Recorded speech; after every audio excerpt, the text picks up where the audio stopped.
Ndibaza aho muherereye mwese mumeze neza. Uyu munsi tugiye kuraba umugani witwa Ubwishime Bw'Igikeri. Icyo no kubwira utarakora subscribe Raba ukore subscribe kuri runo rubuga rwacu rwitwa Imigani Kirundi TV. Kubera dushobore kumvana n'umugani turi kumwe. Kera cyane habayeho igikere, hakabaho n'umusambi, hakabaho n'ibindi bikoko byinshi cyane. Umunsi umwe igikere kigiye kunywa amazi, kica kibona umusambi uhagaze ku kuguru kumwe. Igikere bitangura kugicanga, gitangura kwibaza ati mbega we wa musambi we vyagenze gute ko uhagaze ku kuguru kumwe? Ariko umusambi ntabwo wigeze ucishura. Igikere kibona umengo kirasuzuguye cyane, naco gitangura guhagarara no kuguru kumwe, ariko gihagaze no kuguru kumwe kikaca kigwa kigahenuka. Ibindi bikoko biracitegereza biragitwenga.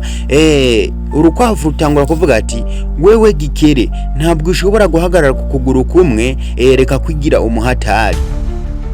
Ariko igikere cagiye kibabaye kivuga ati rindira nzobereka yuko nange ndi umuntu ahambaye.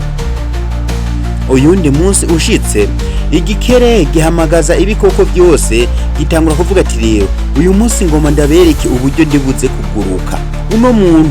Uno musambi ntabwo uri buze kuncika, nta nubwo uri buze kuzumvya kuguruka.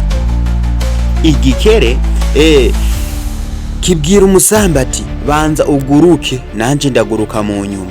Umusambi ucuramvura amababa, uraguruka n'ubwiza bwishi, ibikoko byose bikoma amashi kubera byabona umusambi ufite ubushobozi budasanzwe bwo kuguruka. Igikere kivuga ati reka kumukomera amashi, reka nange nguruke. Igikere gitangura kwishiramwe ingufu nyinshi, kirikakama gishaka kuguruka, kiraguruka hajya kinangiye hejuru, gisimbukiye hejuru, kica kigwa mu byondo. Umubiri wose wandura ibyondo, ibikoko byose biratwenga bivuga ati wagikerewe nitwakubwiwe ntabwo ushobora kuguruka. Igikere kivuga ati ntangorane nimba mpunze ko ntashobora kuguruka. Cyagiye kimaramaye cyane kica kiragenda. Umusambi ariko warakibwiye ati rero gikere reka kwigereranya nanje, jewe mfise amababa nshobora kuguruka, kandi kiri umuntu wese afise impano yiwe. Kuri ivyo rero reka kwigira ngo urashobora kuguruka ni ivyanje.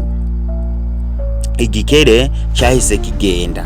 Kikimara kugenda kigera kiriyumvira yuko cyamaramaye, genda kiravuga ati nzobigenza gute kugira nshobore kuguruka nk'umusambi.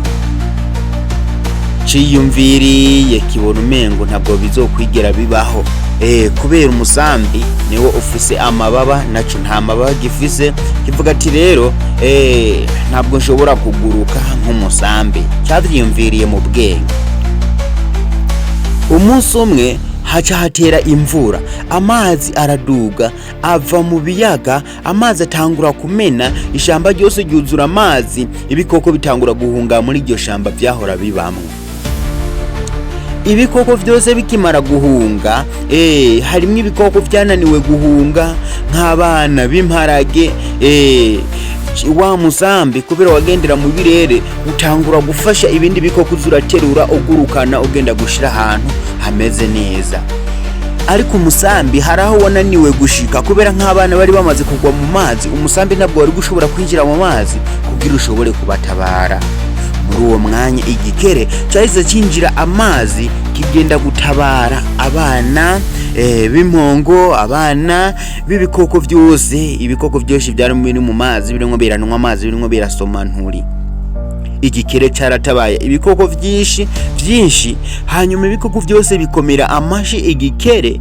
Hanyuma umusambi urazo ubwira cya gikere ati we gikere, kiri umuntu afise impano yiwe, kubera urabona we ushobora kwinjira mu mazi. Ibikoko byose byaramutangariye kuba afise ubushobozi bwo kwinjira mu mazi no guhumekera mu mazi. Umusambi uravuga ati rero urabona uri umuhatari, kiri umuntu afise ubuhatari bwiwe, je mfise ubuhatari bwo kuguruka, nawe ukaba ufise ubuhatari bwo kugendera mu mazi. Kuri ivyo rero ntukegereranye na mugenzawe, kuko kiri umuntu afise ubushobozi bwiwe, mugenzawe afise ubushobozi akurusha, kandi nawe ukagira ubushobozi umurusha. Kuri ivyo rero ntuzosubire kuzurigereranya n'ibindi bintu. Igikere kica gikuraho isomo yuko kitazoshobora kuza kirigereranya n'ibindi bintu, naco gifise ubushobozi bwaco caremanwe n'Imana.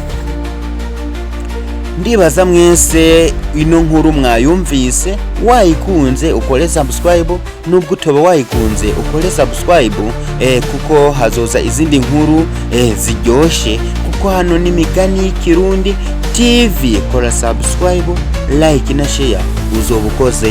Bye bye.